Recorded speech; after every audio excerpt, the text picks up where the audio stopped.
Welcome once again to Bible Prophecy. My name is Prophet C. Razelle. Following up on this recording is God's promise to Abraham, and it's going to be part number 5. Just to try to keep these in sequence where you can understand where we're going, so you can enable you to see how I place these things together.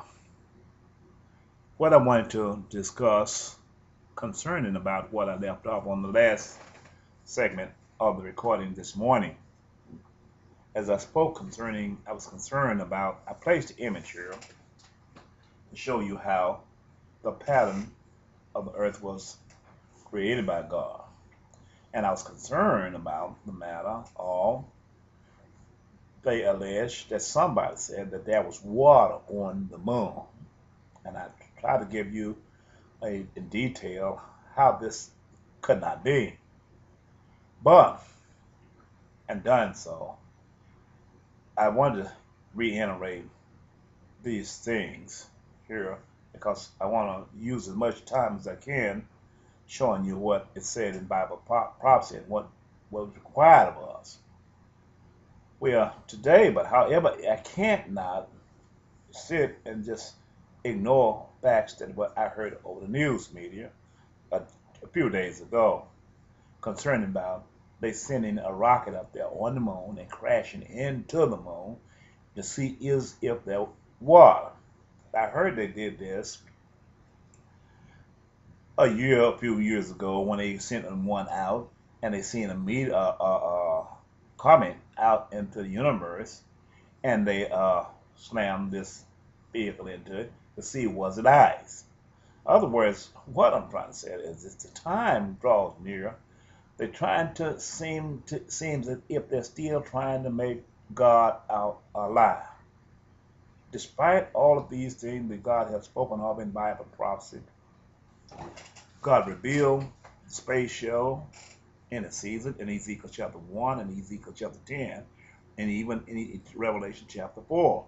In Ezekiel chapter 10, he said he was going to blow the thing up, and he blew the thing up.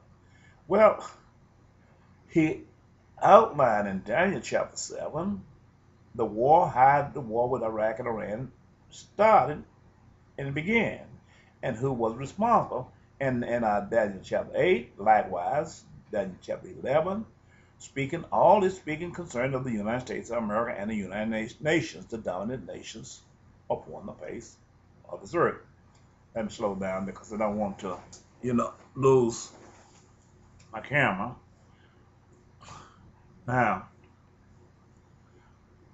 Revelation chapter 13 is also the war with Iraq and Afghanistan, the wars leading to World War III, and the nuclear weapons. That's one of the names. The Red Dragon is the nuclear weapons. Now,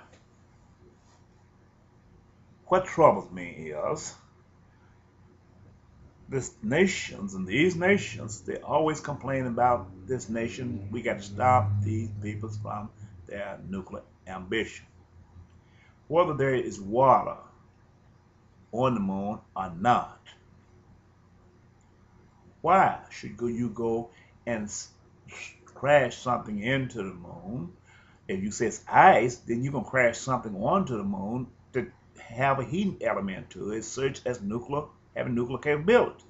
And you're trying to see as if there is water or there is as if there is a combustive chemical that might set it off. If you do this and you find, if you be successful in this here and it does not affect the outcome of the environmental change of the United States of America or the world, you would take and use this as a foothill to go up there and explore other means of the moon. I'm just showing you the mindset of the person. And when doing so, then it would be another war if God do not stop the man in his knowledge, in the tracks of his knowledge, and stop him from creating and inventing.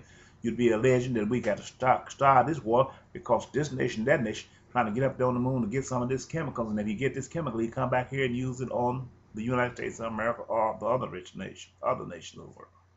See what I'm talking about? But if man had never went down in the earth and did the things they did and found this nuclear weapon, then no other nation wouldn't have had nuclear ambitions.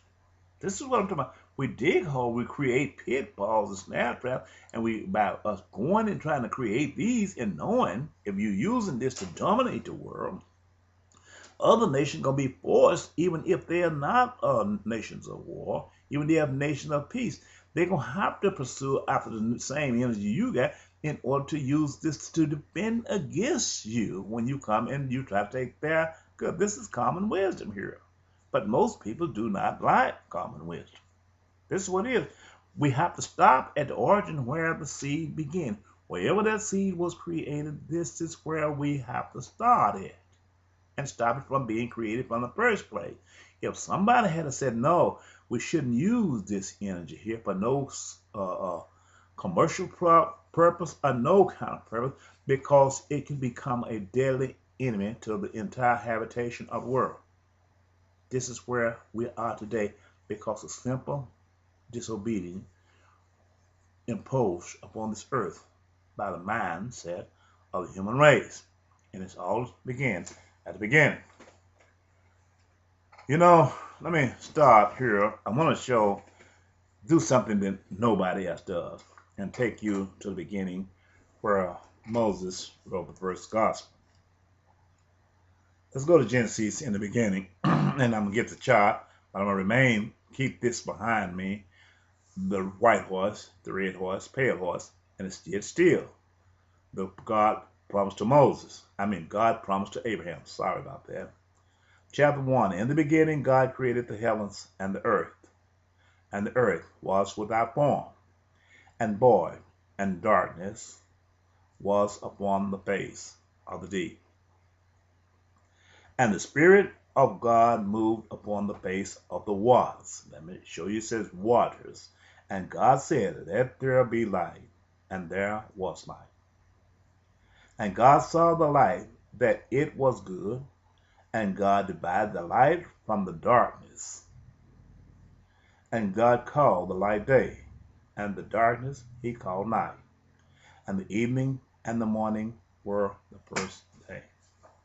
If you notice, there was no sun and no moon in the first day of the creation.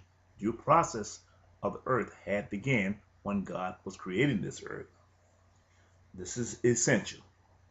Verse 6, Genesis. And God said, let there be a firmament in the midst of the waters, and let it divide the waters from the waters. And God made the firmament and divided the waters which were under the firmament from the waters which were above the firmament. And it was so. This is the part where the cloud is, the dome. And God called the firmament heaven, and the evening and the morning were the second day. Second day. God divided. He divided the water. And God said, let the waters under the heaven be gathered together into one place, and let the dry land appear, and it was so. This is the part that have been eluding us so much. You go and you consider the Atlantic Ocean. If you look at the pattern of North America, South America, Africa, and the European nations, you see a pattern there where it seems as if this part of the earth was once united together in one part.